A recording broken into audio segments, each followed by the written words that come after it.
Bom, boas-vindas a esta nossa análise detalhada. Hoje nós vamos mergulhar direto na estrutura criada por Robert Alexy para tentar resolver os choques constitucionais mais complexos que existem. É simplesmente fascinante observar como essa teoria do direito tenta pegar debates abstratos, muitas vezes super acalorados sobre direitos fundamentais, e transformá-los em um método quase matemático.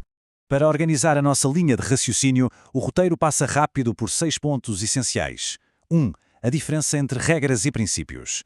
2. As colisões e a dimensão do peso. 3. O famoso princípio da proporcionalidade. 4. A fórmula do peso. 5. A crítica pesada de Habermas. E fechamos com o ponto 6, a representação argumentativa. Então, começando com o nosso primeiro passo. Regras versus princípios. Essa é a base do direito constitucional para Alexy, onde a gente estabelece logo de cara que existe uma diferença qualitativa, estrutural mesmo, entre dois tipos muito diferentes de normas jurídicas. Pense nessa distinção como a fundação de todo o resto. De um lado, nós temos as regras. Elas são mandatos definitivos. Sabe aquela lógica do tudo ou nada? É bem por aí. Se acontecer um conflito entre duas regras, a resolução se dá na dimensão da validade. Ou seja, uma delas simplesmente anula a outra. Ponto final. Agora, do outro lado, temos os princípios. A natureza deles é completamente diferente. Eles são mandatos de otimização. Isso significa que eles exigem que algo seja realizado na maior medida possível considerando as condições reais e jurídicas. Não são absolutos, são cumpridos em graus. Então, se dois princípios baterem de frente, a gente resolve a situação medindo o peso de cada um e não invalidando ou descartando um deles. O que nos leva, de forma bem natural, ao nosso segundo tópico, as colisões e a dimensão do peso. O que exatamente a gente faz quando os direitos, inevitavelmente, entram em choque no mundo real? É aqui que entra a tal da dimensão do peso. Essa é essencialmente a arena onde as coisas acontecem para os princípios. Como acabamos de ver, se as regras brigam, uma acaba se tornando inválida ou ganha uma cláusula de exceção. Mas quando os princípios colidem, imaginem, por exemplo, a liberdade de expressão de um lado e o direito à honra do outro, nenhum deles é destruído nessa batida. Ambos saem inteiros, continuam válidos. O que vai acontecer é uma avaliação criteriosa de qual é o peso relativo de cada um, baseada estritamente nas circunstâncias muito específicas daquele caso isolado. E como a gente faz essa avaliação sem parecer achismo? Chegamos ao tópico 3, o princípio da proporcionalidade. Ele é a solução passo a passo que dá ordem à teoria. Para resolver essa colisão com objetividade, o tribunal precisa checar 3 subprincípios, como uma espécie de filtro triplo. Primeiro vem a adequação. A medida que está sendo analisada realmente serve para promover o objetivo desejado? Passou por aí, vem a necessidade. Será que não existe um outro meio que seria igualmente eficaz, mas que causaria menos estrago no direito concorrente? E, finalmente, se passar por essas duas etapas, chegamos à proporcionalidade em sentido estrito, também conhecida como sopesamento ou ponderação. E é nessa terceira etapa que o balanceamento final acontece. Agora, como esse sopesamento funciona na prática? Avançamos para o quarto ponto. A fórmula do peso é onde a lógica quase matemática entra em cena no direito constitucional. O coração mecânico disso tudo é a lei da ponderação. A ideia é super elegante e foca numa relação de reciprocidade. Funciona assim. Quanto maior o dano ou o prejuízo causado a um direito fundamental específico, a justificativa para defender o princípio que está concorrente com ele precisa ser de uma importância igualmente massiva e vital. Não é só dar preferência a um, é uma balança que exige contrapesos perfeitamente proporcionais ao impacto. E o que é realmente genial aqui é ver como Alexy tenta quantificar uma coisa abstrata. Ele cria a escala triádica para estabelecer qual é a intensidade real dessa interferência. Uma interferência no direito pode ser leve, e aí vale 1, pode ser moderada, valendo 2, ou pode ser grave, ganhando o valor 4. Percebam que é uma progressão geométrica.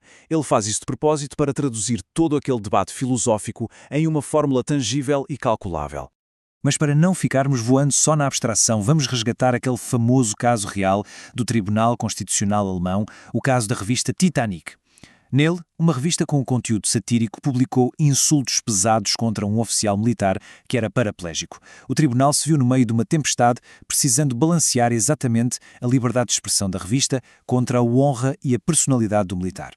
Na hora de decidir, o tribunal separou as coisas muito bem. A revista tinha usado 2 expressões. A primeira era chamar o militar de assassino nato. Por incrível que pareça, como isso aconteceu dentro de um contexto totalmente absurdo e satírico, o tribunal classificou a ofensa à honra como uma interferência apenas moderada. A segunda expressão, porém, chamava o militar de aleijado. Aí o tom mudou. Não havia contexto satírico válido para isso, foi julgado como puramente desrespeitoso, uma humilhação direta e, portanto, uma interferência grave que machucava diretamente a dignidade humana.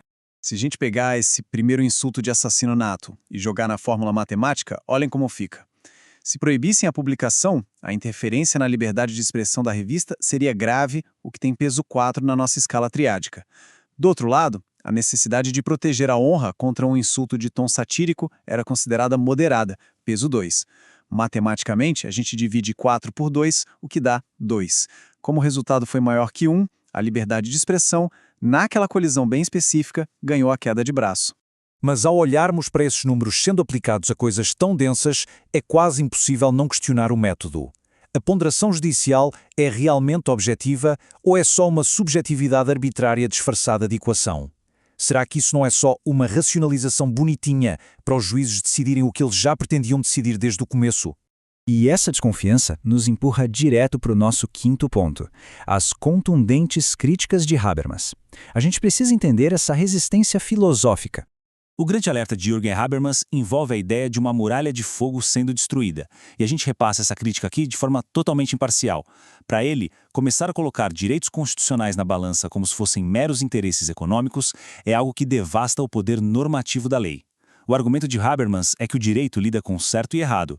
Quando você joga direitos fundamentais para a dimensão do peso e dos graus, você acaba arrastando o texto constitucional para um debate político irracional e altamente discricionário, o que enfraquece a proteção garantida que o indivíduo deveria ter contra o Estado.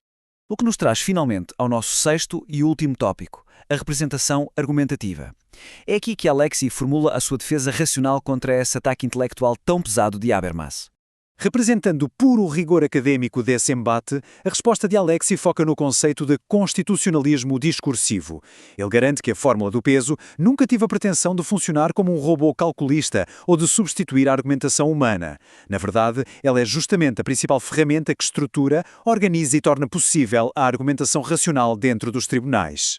A defesa dele esclarece que a ponderação não pode ser tirada do chapéu. Os valores da escala, aquele 1, 2 e 4, precisam ser obrigatoriamente justificados na esfera pública através de uma argumentação robusta. Ele aponta inclusive que existe um limite, o centro de resistência. Pensa num ataque extremo à dignidade humana, como a humilhação do caso da revista. Ali, a intensidade da ofensa é tamanha que a resistência do direito ofendido vira uma barreira quase intransponível. Nenhuma justificativa na balança consegue superar essa marca. Ou seja, todo o processo exige uma enorme carga de justificação perante a sociedade. E para concluirmos a nossa análise de hoje, deixamos uma reflexão intencionalmente provocativa em aberto. Será que uma fórmula matemática, por mais bem intencionada que seja, pode realmente capturar o peso de valores como a dignidade humana? A ponderação de princípios pode não ser a ciência exata dos sonhos, mas quem sabe ela não representa a ferramenta mais transparente e discursiva que nós temos para tentar equilibrar os nossos direitos. Fico o convite para continuarmos refletindo sobre como o sistema jurídico batalha para alcançar a justiça usando a bússola da razão.